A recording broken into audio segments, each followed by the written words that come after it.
ఇక అవును టీడీపీ వారు మేము కొన్ని సవరణలు ఇచ్చామని నరమడి వాళ్ళ సవరణల గురించి బాగా మాట్లాడినారు అని. మరి ఇప్పుడు మీ సవరణలు ఆమోదించాలా? మీరు ఇచ్చిన సవరణలు కూడా ఆమోదించాలా కదా? మరి ఎందుకు మద్దతు ఇస్తూ ఉన్నారు? వారు జవాబు చెప్పాలి మరి.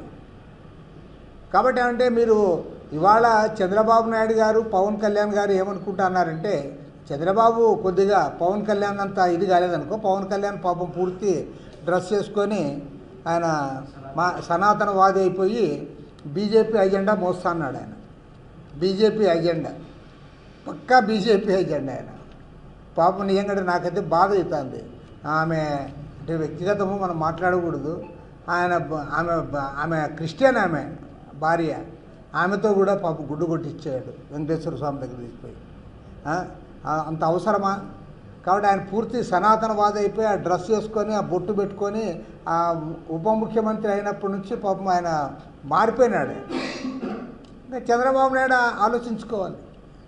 చంద్రబాబు నాయుడు గారు చాలా క్లియర్గా చెప్పాడు, ఒక వక్ఫ్ దాంట్లో వేరే మతస్థులకు ఉండకూడదు, మనం టీటీడీ పాలక మండలిలో మనం వేరే మతస్థులకు స్థానం ఇవ్వడం లేదు కదా అని కూడా చెప్పాడు. మరి ఇవాళ జవాబు చెప్పాలి. చివరి అంశం కూడా చెప్పాల్సింది ఏమంటే, నేను ముందు ఏమో దాన్ని పెద్దగా చెప్పకూడదు అనుకున్నా కానీ చంద్రబాబు రోజు ఇదే చెప్తున్నాడు, ఒకే రికార్డు. అదేమంటే P4 ద్వారా పేదరికాన్ని పోగొడతాను అని. P4 ద్వారా అసలు P4 ఏంటి? పేదరికం ఏమిటి? అసలు పేదరికం ఎందుకు వస్తుంది? పేద ధనిక వర్గాల మధ్య తారతమ్యం ఎందుకుంది?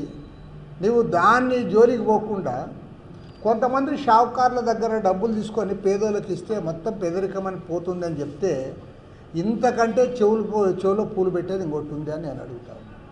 అంటే మీరు చేసిన కార్యక్రమం నేను తప్పు పట్టడం లేదు. ఓకే, మంచిదే, డబ్బున్న వాళ్ళతో తీసుకొని డబ్బు లేని వాళ్ళకి సాయం చేస్తే ఎవరము తప్పు పట్టరు.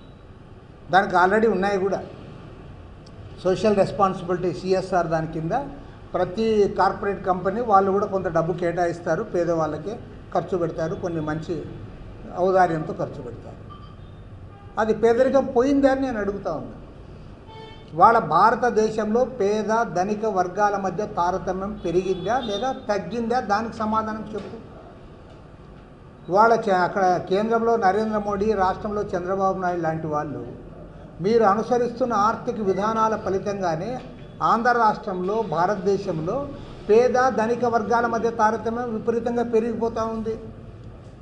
ఇంత ఇది తారతమ్యం పెరిగిపోతున్న నేపథ్యంలో దాన్ని వదిలిపెట్టి నువ్వు ఏదో కొంతమందికి పేర్లు బాగా పెట్టాడు. బంగారు కుటుంబము, ఇంకోటి మార్గదర్శి అని పెట్టాడు. మార్గదర్శిలో ఏదో మార్గదర్శి అని పెట్టాడు. పేరు బాగుపెట్టి దాంతోనే పేదరికం అంతా పోతుందని చెప్పి నువ్వు ప్రజల చెవిలో పూలు పెడితే అది సరైనది కాదు. ఈ కార్యక్రమం చేయండి, తప్పులేదు. ఈ కార్యక్రమం వల్ల కొద్ది పేద కుటుంబాలు బాగుపడతాయని మీరు చెప్పినా బాగా ఉంటుంది, కానీ మొత్తం దీంతోనే పేదరికం పోతుందని చెప్తాడు. అసలు పేదరికం ఎందుకుంది? పేదరికాన్ని మీరు పెంచుతా అన్నారు. మీరు అంబానీలకు అదానీలకు ఊడిగం చేసి వాళ్ళ ఆస్తులు పెంచి మా తర్వాత ఇక్కడ మెగా కంపెనీ అంటే అన్ని కంపెనీలకంతా కూడా దోచిపెట్టి కార్పొరేట్ కంపెనీలకి మీరే దోచిపెట్టి మీరు కొద్దిగా ఇవ్వండి అంటే పాపాలు చేసి తీసుకొని పోయి ఉండిలో వేస్తా అంటారే, అట్లా వాళ్ళతో మీరు కొద్దిగా ఇవ్వండి, వీళ్ళకి మీ ఊరోళ్ళకి ఇవ్వండి, మీ గేర్లో వాళ్ళకి ఇవ్వండి అన్నట్లుంది. మరి చంద్రబాబు నాయుడు దీనికి పదే రోజు ఏ పొద్దున్న లేసారి పేపర్లో P4 అంటున్నారు. P4తోనే అంత బాగుపడుతుంది. కాబట్టి ఏమంటే ప్రజల్ని పక్కాగా తప్పుదారి పట్టిస్తూ ఉన్నాడు చంద్రబాబు నాయుడు. 100% తప్పుదారి పట్టిస్తూ ఉన్నాడు. నువ్వు అసలు అటు జరుగుతున్నది ఏంటి? మీరు చేస్తున్నది ఏంటి?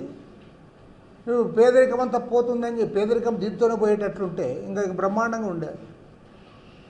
మీరే గవర్నమెంట్లో వాళ్ళకి దోచిపెడతారు, వాళ్ళ ఆస్తులు పెంచుతారు, వాళ్ళని అడుక్కోండి అంటారు. అంటే ప్రజల్ని భిక్షగాలు చేసేయడానికి మీరు తయారవుతా ఉన్నారు. నీకు చేతనైతే నీవు వీటన్ని కూడా అరికట్టు, తర్వాత ప్రభుత్వ ఆదాయాన్ని పెంచు, సంపద పెంచుతానన్నావు కదా, సంపద పెంచు, సంపదలో అందరికీ వాటా ఇవ్వు. అందరికీ అంటే పేదవాళ్ళకి ఇవ్వాలి. ప్రతిదీ అందరికి ఇస్తాను, అందరికీ ఎందుకు ఇస్తావు? పేద ఎవరికైతే అర్హత ఉందో వాళ్ళకి ఇవ్వాలి. కాబట్టి అంటే క్లియర్ కట్గా చెప్తా ఉన్నాం, అందరికీ దోచిపెట్టే కార్యక్రమానికి రద్దు చేయండి. ప్రతి ఈవెన్ స్కీమ్స్లో కూడా నేను చెప్తా ఇవా స్టూడెంట్స్కి పిల్లలకి అమ్మఒడి ఇస్తాము అంటావు, ఇవ్వు సంతోషంగా ఇవ్వు. కానీ ఎవరైతే పేద పిల్లలు ఉన్నారో, ఎవరైతే గవర్నమెంట్ స్కూల్స్లో చదువుతారో వాళ్ళకి ఇవ్వయ్యా. నువ్వు ₹1,00,000 2 లక్షలు ఫీజు కట్టే వాళ్ళకి నువ్వు 15,000 ఎందుకు ఇస్తావు? 2 లక్షలు ఫీజు కట్టి నారాయణలో చైతన్యలో చేర్చుకుంటారు, వాళ్ళకి నువ్వు డబ్బులు ఇస్తావు. దానివల్ల ఏం జరుగుతుంది? ఈ గవర్నమెంట్ స్కూల్స్లో పిల్లలు ఉండరు రాబోయే రోజుల్లో. కాబట్టి అంటే క్లియర్గా చెప్తా ఉన్నాం, చంద్రబాబు నాయుడు గారు P4 అని ఆయన పదే చెప్పడం మానుకొని ఎక్కడైనా పేదవాళ్ళకి నువ్వు ఇప్పిస్తే ఇప్పించు, కానీ దానితోనే పేదరికం పోతుందని చెప్పి ఇవాళ ప్రజల్లో ఒక తప్పుడు సంకేతాలు ఇస్తూ ఉన్నాం. దాన్ని తీవ్రంగా ఖండిస్తూ ఉన్నాం.